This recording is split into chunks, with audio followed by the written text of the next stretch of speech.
Ilmu itu sesuatu yang bersih, sesuatu yang suci. Dia butuh tempat yang bersih dan suci. Jadi kalau ilmu itu adalah air, maka air itu membutuhkan sebuah wadah, sebuah ember, sebuah tempat penampungan, lebih kurang seperti itu. Ilmu itu suci, bersih, maka dia juga butuh tempat yang bersih dan suci. Dan tempat ilmu itu bernama hati. Wadah untuk menampung ilmu itu adalah hati. Ilmu masuk ke dalam hati melalui dua jalan. Pertama bernama mata, kedua bernama telinga. Dari situ akan masuk ilmu. Tak ada tempat yang ketiga. Jalan menuju hati yang dia adalah wadah ilmu, itu nggak ada jalan yang ketiga. Jalannya hanya dua, pendengaran dan penglihatan. Oleh karena itu Allah berfirman di dalam Al-Quran, Inna khalaqnal insana min nutfatin amsyaj nabtalihi faja'alnahu sami'an basira. Kenapa Allah memfokuskan, kami jadikan dia mendengar dan melihat? Karena mendengar dan melihat adalah tempat jalan, dua jalan, tak ada yang ketiga, jalan ilmu masuk ke dalam hati. Jadi manusia itu cerdas apabila dia menggunakan pendengaran dan penglihatannya dengan baik dan menampungnya dengan baik dalam hatinya. Pintar dan cerdasnya manusia itu masuk dari dua pintu, pintu penglihatan dan pintu pendengaran. Dan ditampung oleh hati. Karena ilmu itu adalah sesuatu yang suci, bersih, dia juga butuh tempat penampungan yang bersih dan suci.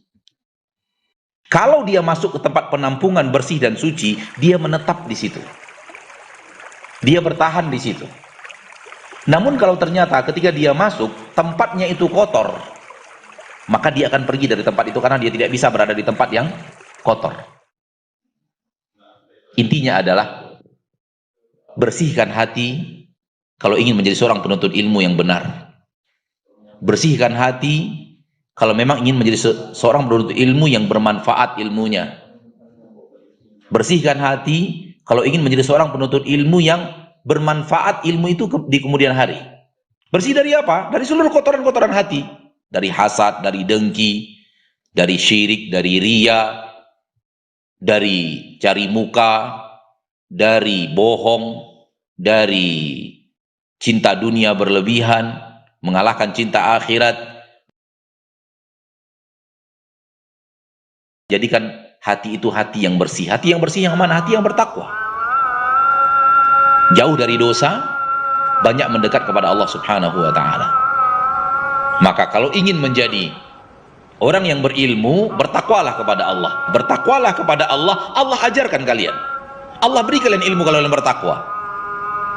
Kenapa Allah suruh bertakwa, kemudian Allah ajarkan ilmu? Karena siapkan wadah yang bersih. Agar ilmu itu masuk dan bertahan di dalam wadah yang bersih itu.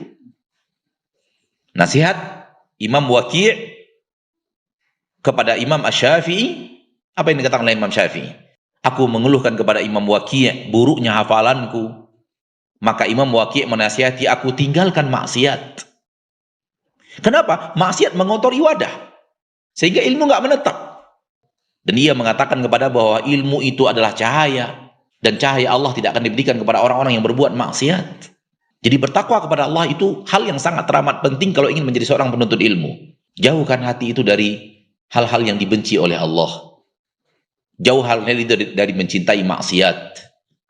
Jauhkan hati itu dari ingin berbuat buruk terhadap orang lain.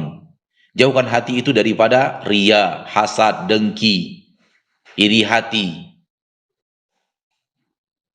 dan semacamnya dan semacamnya. Kalau wadah ini bersih, ilmu datang dan betah di wadah itu dan menetap di wadah itu.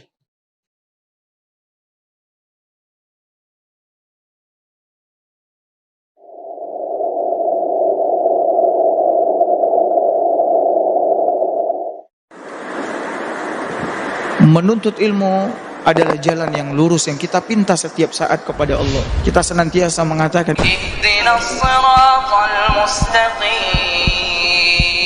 tunjukilah kami ke jalan yang lurus. Jalan yang lurus, jalannya siapa? Jalan orang-orang yang telah Engkau berikan nikmat. Bagaimana jalan mereka? Jalan mereka adalah jalan ilmu. yang kemudian setelah berilmu mereka amalkan. Karena tujuan belajar, tujuan menuntut ilmu itu adalah untuk diamalkan, bukan untuk sekedar dijadikan sebagai wawasan. Kita telah menghafal Al-Quran, kita telah mengetahui 1000 hadis, kita telah mengetahui ilmu ini, ilmu itu, tapi tidak ada diamalkan. Ilmu yang tidak diamalkan tidak ada artinya bagi orang yang memilikinya. Bahkan yang ada ilmu tersebut akan menjadi bala, petaka, bencana bagi orang yang memilikinya karena tidak diamalkan. Nabi SAW mengatakan tidak akan bergeser kaki manusia di sisi Allah nanti pada hari kiamat sampai dia ditanya. Di antara yang ditanya oleh Allah, an ilmih maza amila bih, tentang ilmunya apa yang telah dia amalkan. Kita belajar ini untuk diamalkan, untuk memperbaiki ibadah kita, untuk menjadikan